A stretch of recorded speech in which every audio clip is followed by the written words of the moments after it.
Sweet इन्हीं सवालों के साथ घर पहुंच जाती है और थोड़ी देर सबसे बात करने के बाद अपने रूम में चली जाती है।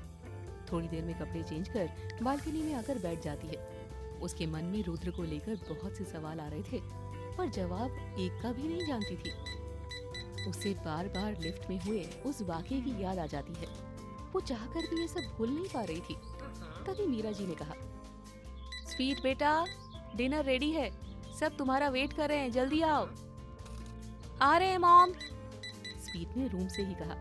स्वीट नीचे आकर चुपचाप डिनर करने लगती है। सब उसे हैरानी से देख रहे थे। मॉम, लगता है आज चांद उल्टी दिशा से निकला है, आरुष ने कहा। स्वीट उस पर हंसकर कहती है, गलत बोल गए कहावत, ये नहीं है। आरुष अपनी कॉलर उठाकर कहता है, हाँ तो मैं किसी की कॉपी नहीं करता, ये मैंने आपको देखकर नहीं बनाई है। हमें देखकर क्यों? वो क्या है कि जब तक आप मुझसे बहस न करें तब तक आपका खाना कहाँ हजम होता है। तो बस सुबह तो सब सही था, पर अभी कुछ सही नहीं लग रही, तो बस बोल दिया चांद उल्टी दिशा से निकला है। अच्छा, मतलब हम बहस करते हैं और हमारा खाना हजम नहीं होता तुमसे बहस किए बिना? तुम भूल रहे हो, कल तुम्हें सजा सुनाई गई थी। आरुष घबराकर बोलता है, कौन सी सजा? मैं बस आपका मूड देखकर बोल रहा था। अरे अब तुम दोनों बस भी करो और चुपचाप खाना खाओ, और अब कोई बहस की तो कल लौकी की जगह करेले का जूस पिलाऊंगी, मीरा जी ने कहा। This is not fair mom. तभी आरुष कहता है, और नहीं तो क्या, आप दी को पिलाना, इनको सूट करेगा करेला। अब तुम्हारा ज्यादा हो रहा है, मॉम की वजह से कुछ कह नहीं रहे, नहीं तो तबीयत से पिटाई करते तुम्हारी, स्वीट ने कहा। तभी अक्षय जी ने कहा, भाई मैं तो कुछ नहीं बोल सकता, नहीं तो मुझे भी करेले का जूस फ्री मिलेगा। फिर सब करेले के जूस से डर के चुपचाप डिनर करने लगते हैं। डिनर के बाद अपना अपना पूरा दिन शेयर करते हैं। स्वीट कहती है, पा, जयराज अंकल ने ऑफिस छोड़ दिया है और अब उनकी जगह उनके बेटे आए हैं, और वो भी अंकल की तरह बेस्ट डिजाइनर हैं। तभी अक्षय जी ने कहा, हाँ बेटा, हमें जयराज ने कल ही बता दिया था। हमने आपको कल इसीलिए नहीं बताया क्योंकि आप परेशान हो जाती और अपना घूमने का पूरा मजा नहीं ले पाती, और फिर जयराज ने तो तुम्हारी प्रॉब्लम होने से पहले ही सॉल्व कर दी। मीरा जी ने खुशी से कहा, रुद्र आ गया लंदन से? फिर थोड़ी नाराजगी से कहा, और हम सबसे मिलने भी नहीं आया? फिर जब स्वीट की तरफ देखा तो कुछ सोचकर बोली, बेटा कल ऑफिस से आते टाइम रुद्र को अपने साथ लेते आना। हालांकि स्वीट को छोड़कर तीनों जानते थे कि रुद्र क्यों नहीं आया। आरुष को भी मॉम ने बताया था, वो भी इसीलिए कि रुद्र का जिक्र छिड़ गया। तो बस हमारे आरुष जी ने सब खोद खोद कर पूछताछ कर सब उगलवा लिया। Okay mom. फिर वो सबको गुड नाइट बोलकर अपने रूम में आ गई।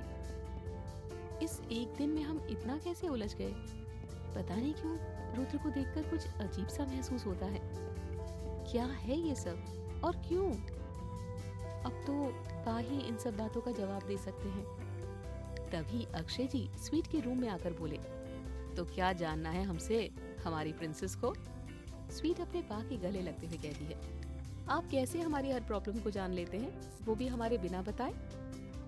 अक्षय जी बेड पर बैठते हुए कहते हैं, प्रिंसेस आप इतनी सी थी तब से आप अपनी मॉम से ज्यादा हमारे साथ रहती हैं। अक्षय जी उसे हाथों से इशारा करते हुए कहते हैं, जब आपने बोलना भी नहीं सीखा था तब भी हम जान जाते थे आपको क्या चाहिए क्या नहीं। फिर अब तो आपका ये प्यारा सा बनता बिगड़ता चेहरा और ये आंखें जो आप खुशी में हमेशा टिमटिमाती रहती हैं और उलझन में इनको और छोटा कर लेती हैं। स्वीट पा की गोद में सर रखते हुए कहती है, पा आप सच में वर्ल्ड बेस्ट पा हो और हमारे सुपर हीरो। अक्षय जी उसके सर को सहलाते हुए कहते हैं, तो क्या जानना है आपको हमसे? स्वीट ने कोई जवाब नहीं दिया तो वो उसकी तरफ देखने लगे। देखा तो स्वीट सो चुकी थी। अक्षय जी उसके माथे को चूमकर उसे कंबल ओढ़ाकर रूम से बाहर निकल आए और बाहर वो दोनों इंतजार कर रहे थे अक्षय जी का।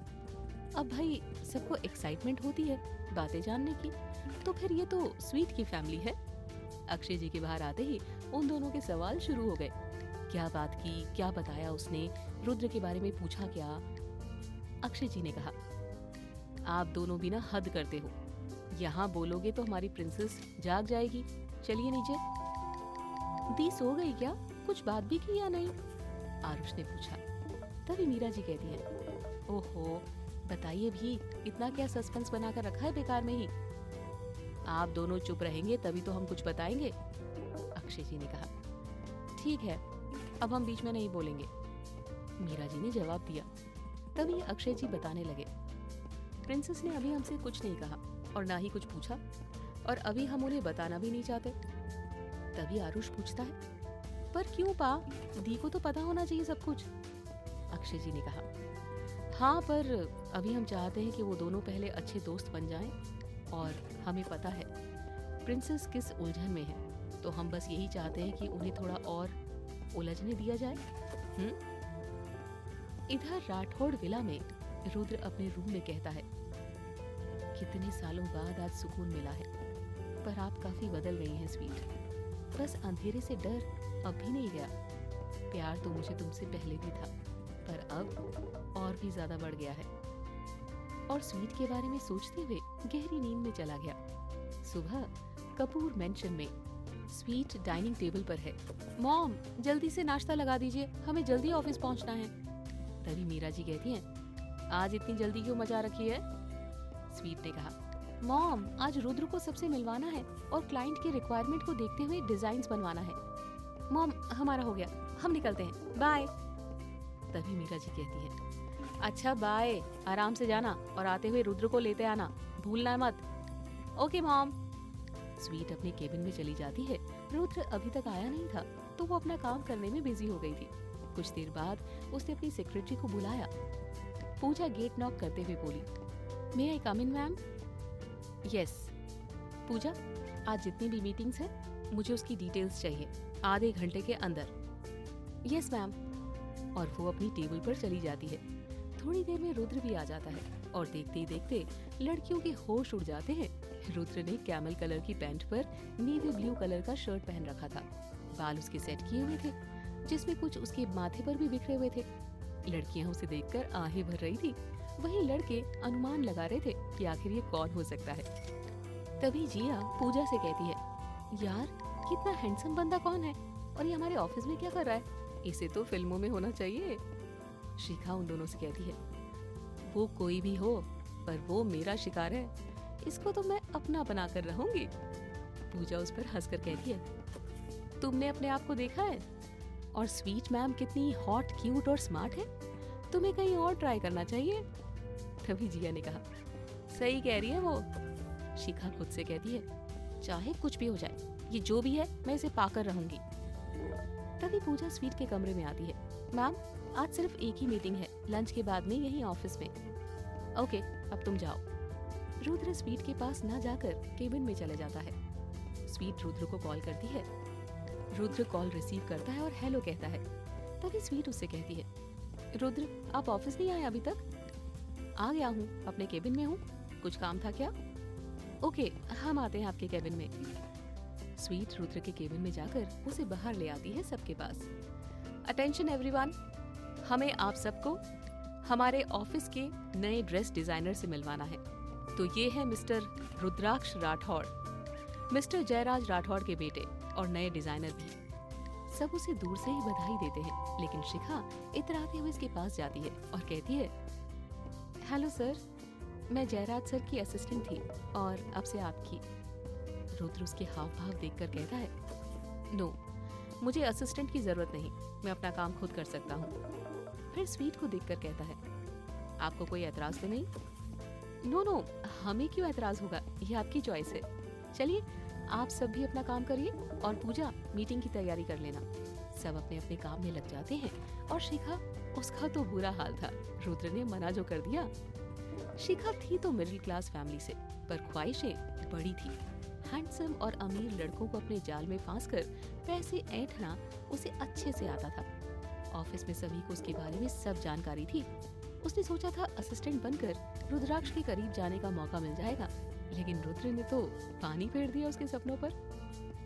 कुछ टाइम बाद रुद्राक्ष, स्वीट और पूजा मीटिंग के लिए मीटिंग हॉल में चले जाते हैं, जहां क्लाइंट पहले ही आ गए थे। पूजा ने नोटपैड में सब नोट कर लिया। क्लाइंट डील साइन करके चले गए। डील बड़ी थी और काम भी बहुत था।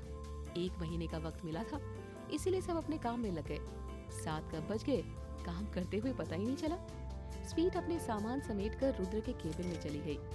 तभी रुद्र स्वीट को देखकर बोला, आप यहाँ घर नहीं गई अभी तक? स्वीट ने उसका सामान सामने से हटाते हुए कहा, काम कल कर लेना, आज हमारे साथ चलो, मॉम ने बुलाया है आपको। आप जाइए, मैं फिर कभी आऊंगा आपके घर। बिल्कुल नहीं, आप अभी हमारे साथ चल रहे हैं, हम और कुछ नहीं सुनना चाहते, हम कार में वेट करेंगे, जल्दी आना। तभी रुद्र ने कहा, चल बेटा, आज तो जाना ही पड़ेगा, और फिर कार में आकर बैठ जाता है। दोनों कोई बात नहीं करते।